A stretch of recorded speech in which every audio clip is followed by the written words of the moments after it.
नमस्कार, मी संघर्ष आपल्या सर्वांचे हार्दिक स्वागत करतो। तर आपण पाहत आहात वंचित मिशन न्यूज चॅनल। तरी चला पाहूया आजच्या ठळक बातमी। महाराष्ट्र राज्यावर कर्जाचा डोंगर, फडणवीसांच्या भाषणाला आकड्याचा धक्का, सत्य लपवण्यासाठी ठाकरे बंधूंवर टीका।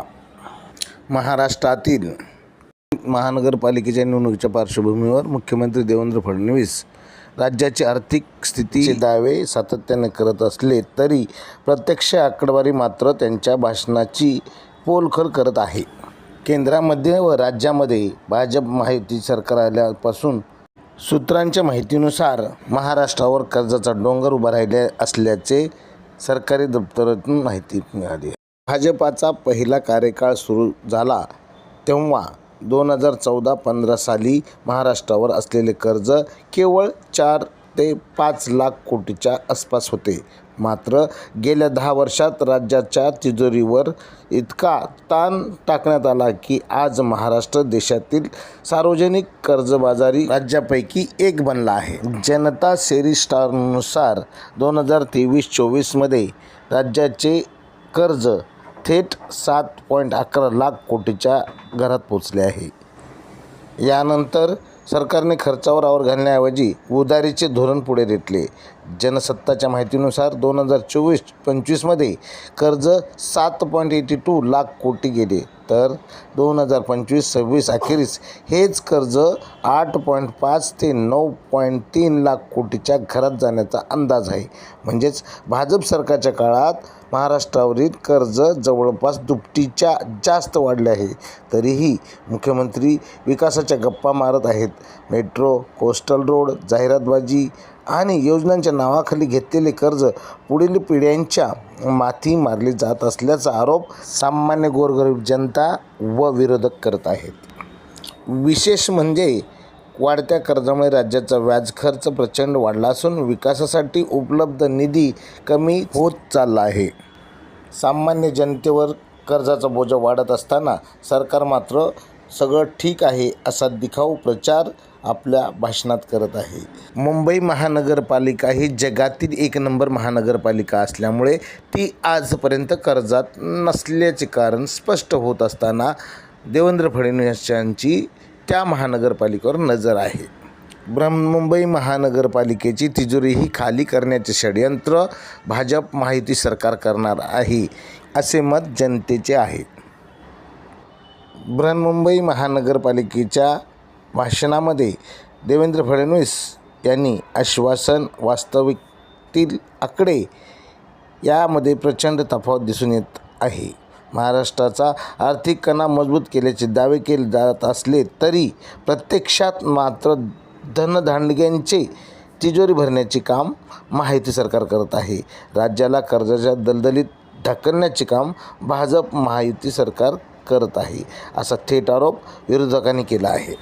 महाराष्ट्र राज्याचं UP भुयार होत असताना ही महाराष्ट्र राज्यात जनसामान्याची व लोकप्रतिनिधीची होत असलेले हत्या, खुनी तांडव, महाराष्ट्र राज्याचा गृहमंत्रीपदाचा कारभार सांभाळत असलेले मुख्यमंत्री देवेंद्र फडणवीस बिनधास्तपणे प्रचारात मग्न आहेत। यावर उपाययोजना करण्याऐवजी ते उद्योगपतींच्या कार्यक्रमात व्यस्त आहेत।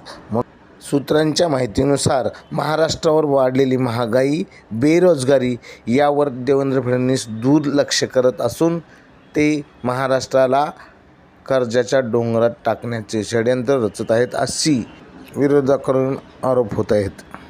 विरोधकाच्या म्हणण्यानुसार देवेंद्र फडणवीस हे स्वतः कन्फ्युजन करून महाराष्ट्र जनतेची फसवणूक करत आहेत।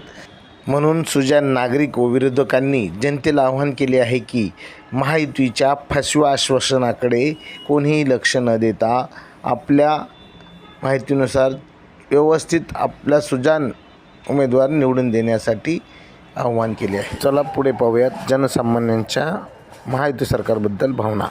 इथे उतरण्यासाठी प्राण काढले आणि जे केलंय इथे सगळे पक्ष एक असताना वामनराव माडिक इथून निवडून आलाय का आलाय सगळे मराठी हे काय आमच्या मराठ्यामध्ये हे पाठवू शकत नाही। आम्ही मराठी आहोत, आमच्या मराठीचा आम्हाला अभिमान आहे। आम्ही गद्दारी करत नाही, आम्ही वेषांतर पार फिरत नाही। हे सगळे हे आता जे हे राहिले आज यांना लोकांना ऍडमिशन देऊन सगळ्या परमिशन देऊन मराठी माणूस सगळं बाहेर झालं, बाहेर गावी चाललं, त्याला कारणीभूत हा देवा भाऊ. सोल्युशन आहे जय श्रीराम आणि वंदे मातरम. कामं करायची नाहीत. जय श्रीराम आणि वंदे मातरम बोलल्याने काम होत नाही. बदल घडलाय, ह्यांनी म्हटलं बदल घडलाय. बदल काय घडलं माहितीये?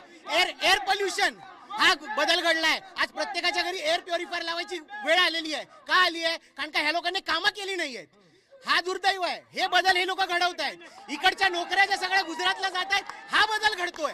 हे बदल घडू नये म्हणूनच आपल्याला शिवसेना, उद्धव बाळासाहेब ठाकरे व महाराष्ट्र नवनिर्माण सेना व शरद पवार चंद्रगट राष्ट्रवादी यांना निवडून येऊन मुंबई महानगरपालिकेत भगवा फडकवायचा. त्यांचं असो 33-7चं असो, त्या स्लम पॉकेटमध्ये एखादी डेव्हलपमेंट झाली, तिथे रिहॅब युनिट झाल्यानंतर सेल टॉवर जो येतो, आजपर्यंत कुठल्या रिहॅब टॉवरला मुबलक पाणी मिळालं आहे?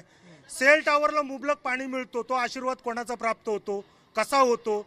आणि कोणता सेल टॉवरवाला तिथे गेलाय अंडा मोर्चा काढायला?